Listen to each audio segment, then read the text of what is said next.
A nivel Rosario más cerca. Vamos a la entrevista formal de esta noche, agradeciendo a nuestro invitado. Estamos viviendo en estado de crisis.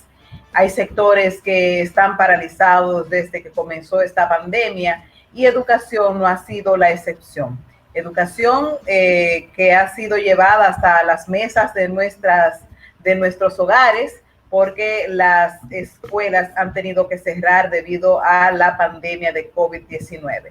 Tenemos a la persona ideal e indicada para abordar todas las preocupaciones que tenemos los padres en torno al año escolar.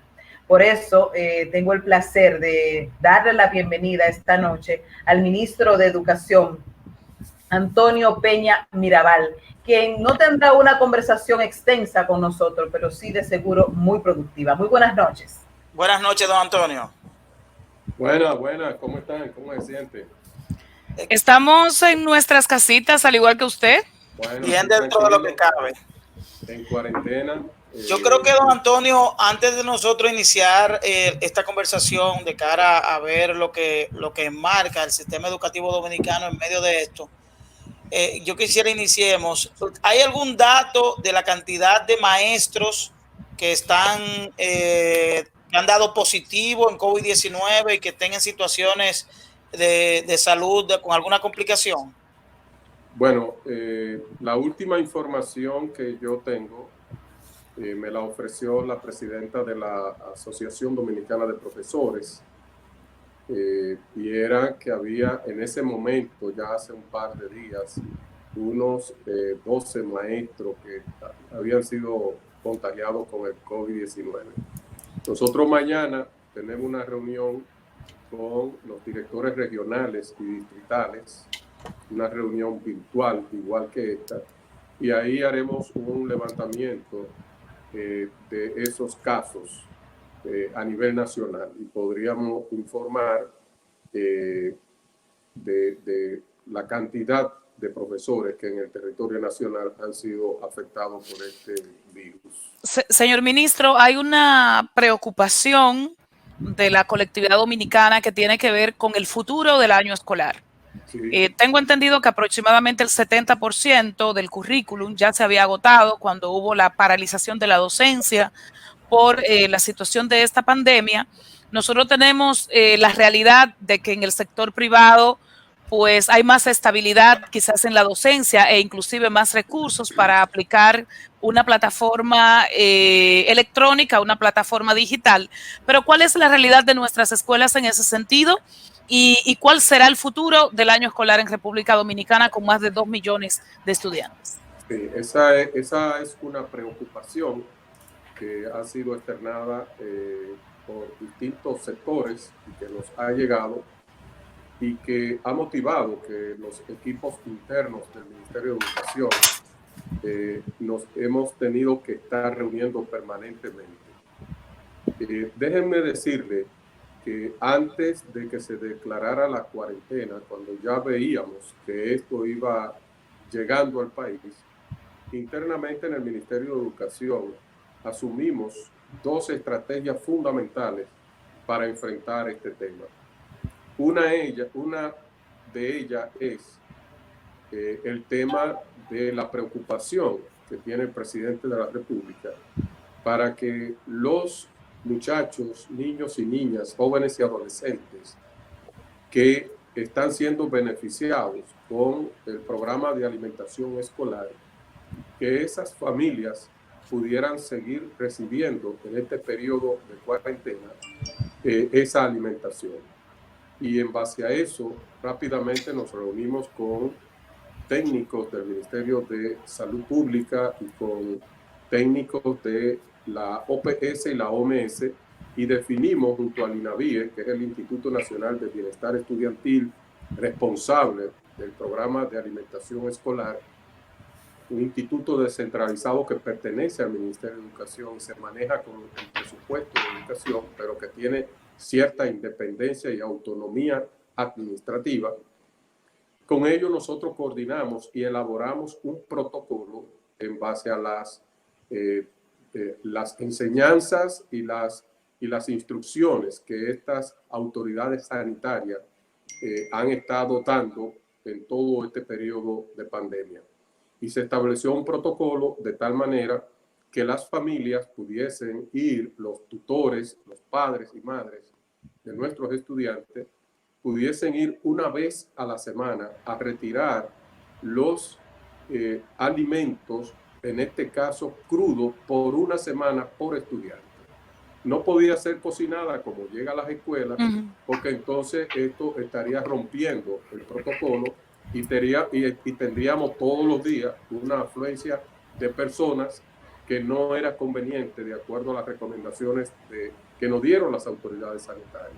Entonces hubo la necesidad de cambiar de comida cocinada a comida cruda y se preparó un kit, más o menos un kit alimenticio por estudiante, más o menos equivalente en términos nutricionales para ser entregado a cada familia. ¿Y cómo está fluyendo esa parte, ese programa? Bueno, déjeme decirle, al día del último corte que yo tengo al martes, antes de ayer, se habían entregado en todo el territorio nacional 2.6 millones de kits a tutores y padres con todo el protocolo. Usted no ha visto que ahí ha habido algún tipo de inconveniente, de hacinamiento ni nada, porque en esto los maestros, los directores de centro, los técnicos regionales y distritales, las mismas ATMAES, que son las asociaciones de padres, madres y tutores de nuestros muchachos, han hecho una contribución y aporte enorme en cuanto a poder mantener la disciplina.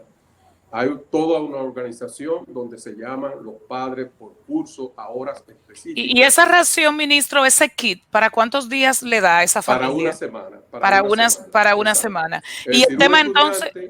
Un estudiante se calculó lo que un estudiante consume si el estudiante estaba en jornada escolar extendida, que incluía desayuno, almuerzo y merienda, se determinó en un kit, ¿verdad? Para ese estudiante, esos contenidos para una semana. Y el año escolar, el año escolar, ministro, ¿qué nos espera con el año escolar? La otra estrategia era, efectivamente, qué hacer con el año escolar. Fueron las dos cosas fundamentales que nosotros vimos antes de llegar el COVID-19 a nuestro país. En torno a eso, lo primero que nosotros establecimos fue lo siguiente. El Ministerio de Educación no tiene una plataforma para dar continuidad a una clase como si fuera una clase presencial. Y eso lo definimos desde muy temprano. Nosotros lo que hicimos fue habilitar una plataforma para colgar en ella contenidos educativos vinculados con el currículo que se está desarrollando en el presente año escolar. De tal manera que los docentes, los estudiantes y la familia pudiese accesar a esos contenidos con el propósito de que en los hogares, en las casas, tanto la familia como los muchachos pudiesen mantener un ambiente de escolaridad, pero nunca pensando de que estábamos dando clases de manera en línea. Eso en nuestro país, muy pocos colegios, 10 podrían sobrar dedos de la mano, para colegios que tengan un sistema de clase virtual, con un aula virtual, como está establecido. Eso en este país no existe. Déjenme decirle que yo sostuve una reunión que el BID convocó de manera virtual con los ministros de educación de algunos países, de todos los países centroamericanos, algunos del Caribe y otros suramericanos. Y la evaluación que en esa reunión se pudo detectar, se pudo levantar, es que ningún país del área está en capacidad de poder continuar el desarrollo del año escolar de manera virtual, hablando 100% de lo que es una aula virtual, con un maestro que pueda sentar en esa aula virtual a sus 30 muchachos e impartir una materia por ahí. No. Eso, vuelvo y digo, si hay 10 colegios en este país son demasiados. colegios, estamos hablando de alto nivel, de alto estrato social económico. Señor ministro. Entonces, ¿qué es lo que la mayoría están haciendo? Bueno, lo que se está haciendo es que tienen algunas plataformas como la que nosotros habilitamos días antes de la llegada del COVID, y ahí están colgando tareas, trabajos que están enviando a través, algunos accesándolos directamente a través del internet, otros a través de correo electrónico a los padres para que lo bajen, le entreguen, y entonces ellos devuelven esos trabajos por correo electrónico a los colegios, y de esa manera.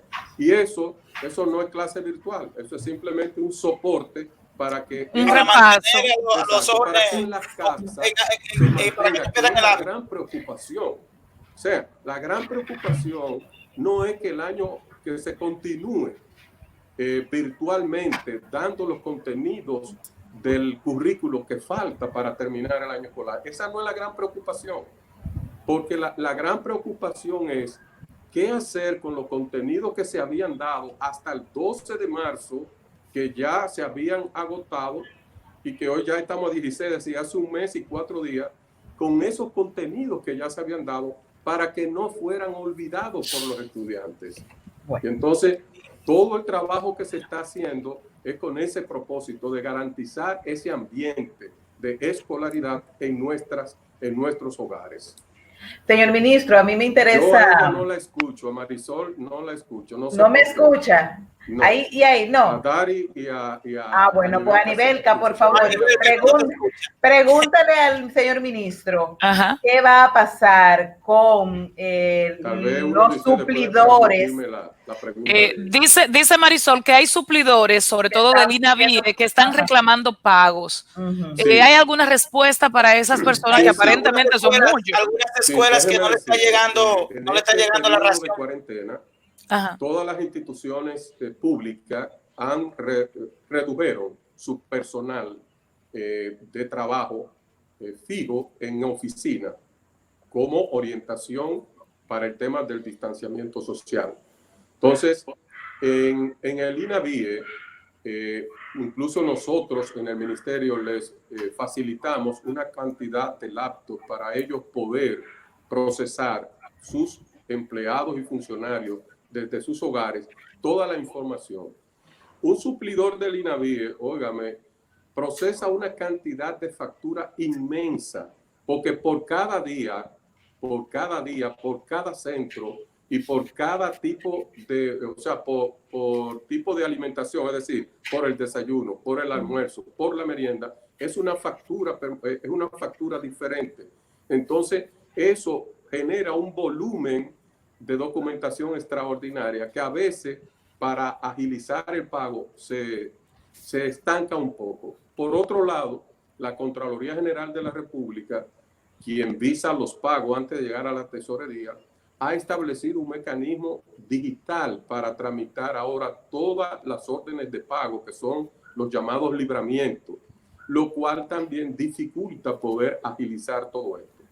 Pero me consta que el amigo René Jaque, que es el director del INAVIE, está haciendo esfuerzos ingentes para solucionar esta situación. O sea que es un problema burocrático, no es un tema de dinero. No, claro que no. En educación nunca ha habido problema de dinero. Administrativo, más bien. Nunca lo ha habido. Es un problema burocrático que existe por el alto volumen de documentación que genera el pago a un suplidor de esa naturaleza.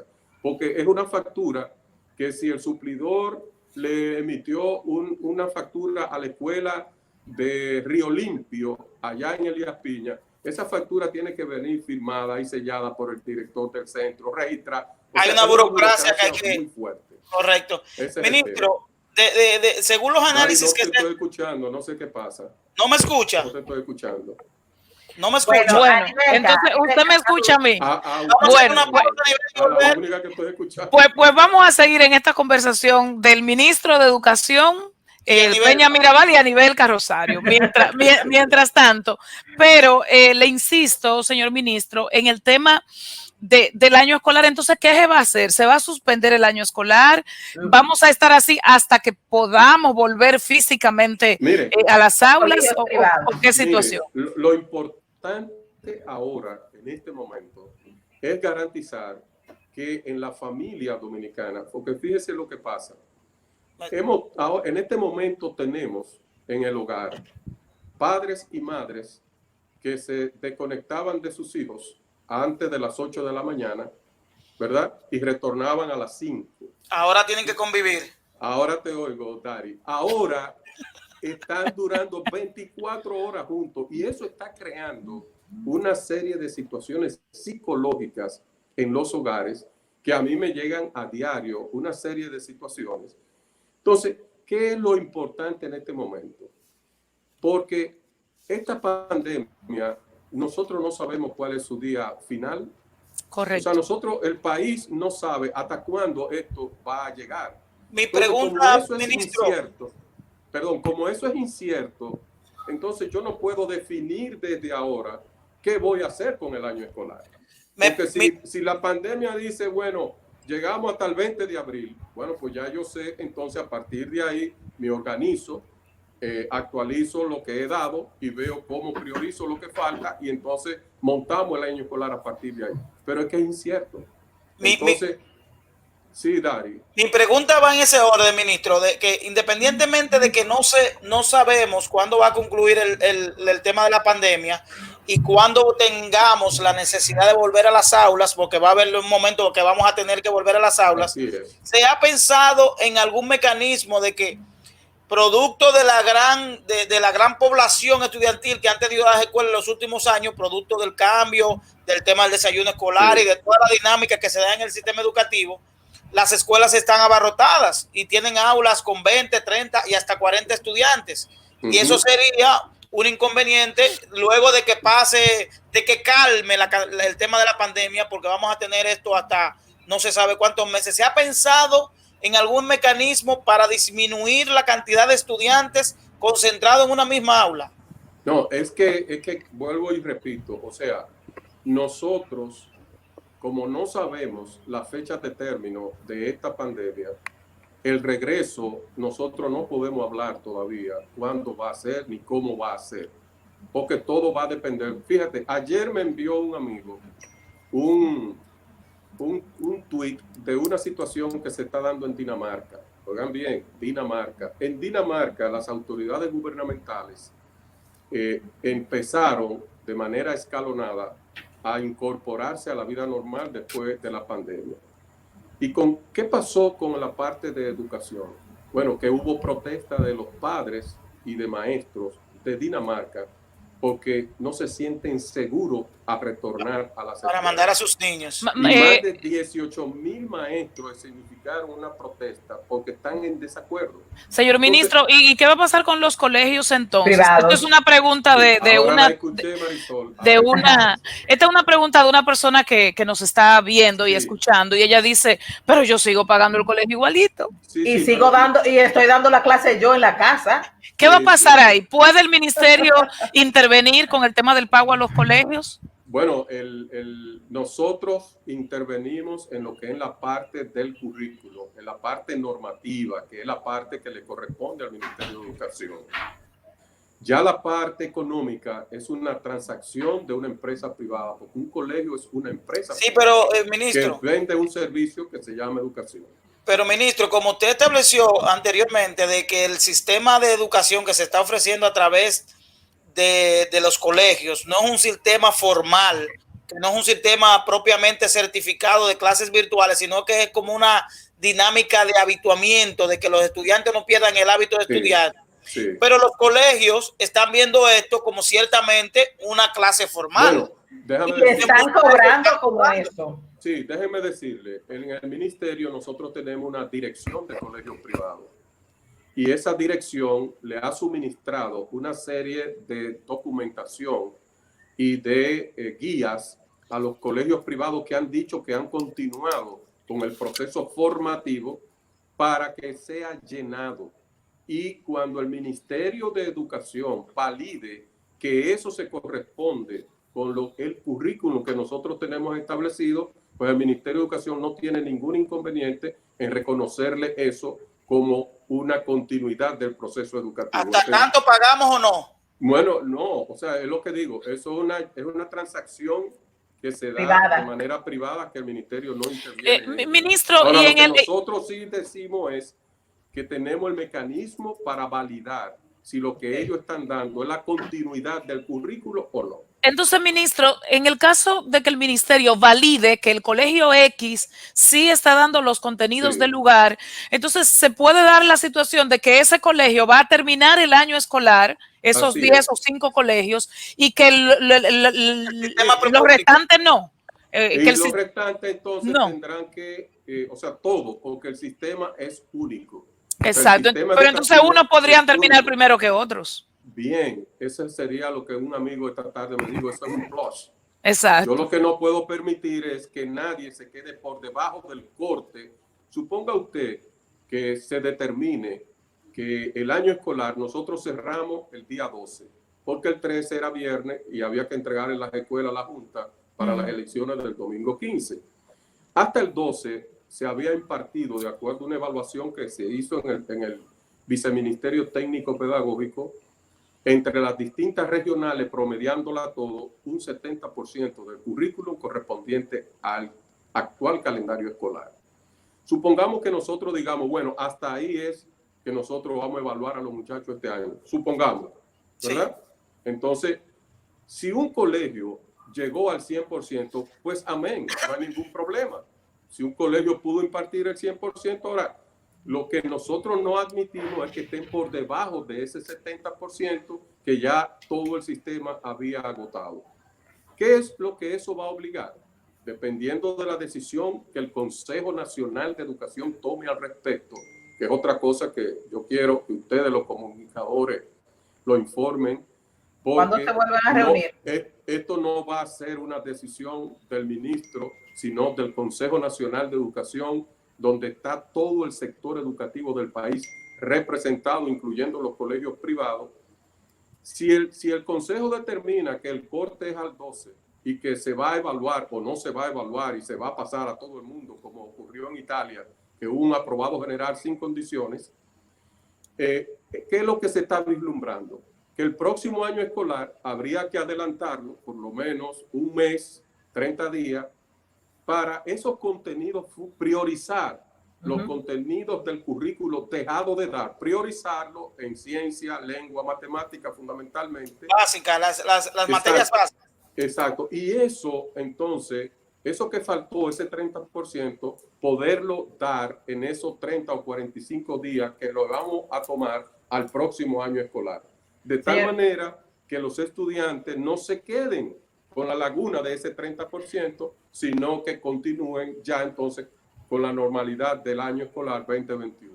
Señor ministro, ¿cuándo se vuelve a reunir el Consejo de Educación para tomar esas decisiones? Y si es válido que, por ejemplo, el colegio de mi hija le está dando la clase por WhatsApp. Sí. Recibimos por WhatsApp su material y por WhatsApp se le envía también el resultado de las materias. Eso lo están haciendo muchos maestros, incluso del sector público también, porque hay hogares que no cuentan con un dispositivo para conectarse a internet y accesar a las plataformas que hemos habilitado. El Consejo Nacional de Educación se va a reunir en el momento que las circunstancias de esta pandemia lo permitan. Porque en esa reunión tenemos que hacer una discusión lo más sosegada posible con relación al año escolar actual y cómo conectamos con el siguiente.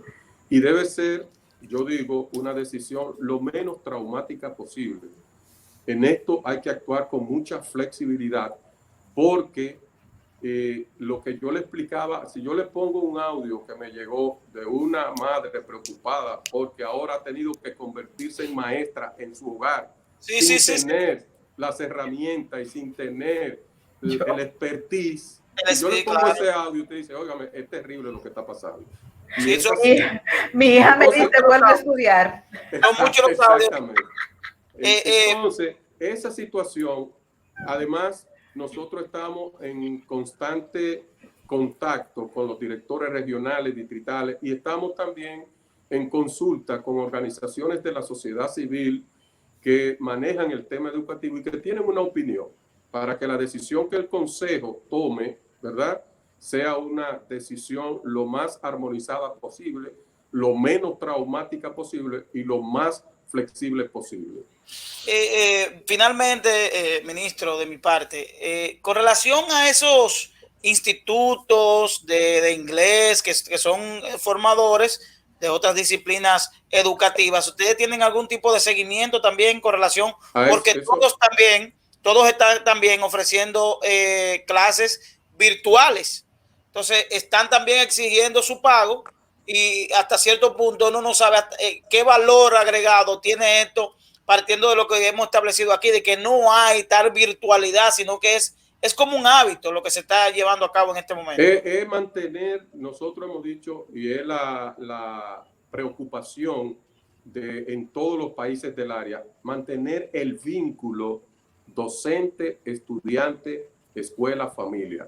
Es que ese vínculo en este periodo de pandemia no se rompa, porque después va a ser muy difícil retornar, cuando retornemos, poder ubicar nuevamente a nuestros estudiantes en el ambiente de escolaridad. Eso es lo que se persigue fundamentalmente. Le pregunta una oyente televidente finalmente, señor ministro, y que de hecho era interés nuestro esa pregunta. El tema de qué va a pasar con las pruebas nacionales entonces. ¿Cuáles son los escenarios que evalúa el ministerio y o el consejo? ¿Podríamos terminar el año escolar con el 70% y terminó? ¿Podríamos volver a las aulas solo para los exámenes? ¿Podríamos examinarnos el año que viene? ¿Las pruebas nacionales qué va a pasar, que son para todo el sector? Todo eso son opciones que serán vistas en el Consejo Nacional de Educación. ¿Y con las pruebas ya hay una decisión? Con la prueba no hay una decisión. Yo soy de opinión, pero yo soy un voto en el Consejo Nacional de Educación, como ministro, un voto. No nos asuste, ministro. De alrededor de 30 que tiene el Consejo. ¿Usted es de opinión? Yo soy de opinión de que las pruebas nacionales, en el caso de las pruebas nacionales, es obligatorio. ¿Por qué? Porque ya las pruebas nacionales de sexto de secundaria, que es como se llama ahora el cuarto de bachillerato, ya certifican unos aprendizajes de un estudiante que ya sale del sistema preuniversitario al universitario. Entonces esas son obligatorias. ¿Cuándo la vamos a dar? Bueno, eso es el curso de la pandemia que nos lo va a decir a nosotros. Pero de que tenemos que darla, tenemos que darla. Ahora, ¿qué es lo que nosotros, y es el primer programa que lo tiene como una primicia, qué es lo que nosotros hemos suspendido?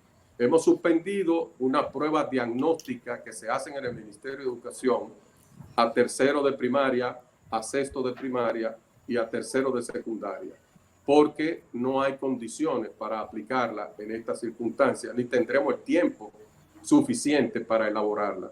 Y estamos suprimiendo también un piloto de pruebas PISA que correspondían aplicar este año, también la estamos suspendiendo porque no hay tiempo, espacio para ello. Eso sí, pero las pruebas nacionales lo vamos a dar obligatoriamente porque necesitamos emitir un certificado como prueba de que la universidad pueda darlo como bueno y válido, de que esa persona cumplió con unos conocimientos durante todo el trayecto de su vida de estudiante preuniversitario. Ministro. Bueno, muchísimas gracias, Marisol. Ya tenemos que despedir. Se quedan algunas preguntas, pero muchísimas gracias a Antonio Peña Mirabal, ministro de Educación, por acompañarnos, revelar estas primicias en Más Cerca y rogando uno que el Consejo se pueda reunir pronto y tomar el rumbo de los cursos que todavía están vigentes en República Dominicana. Vamos a la pausa y ya regresamos. A nivel Carrosario, Más Cerca.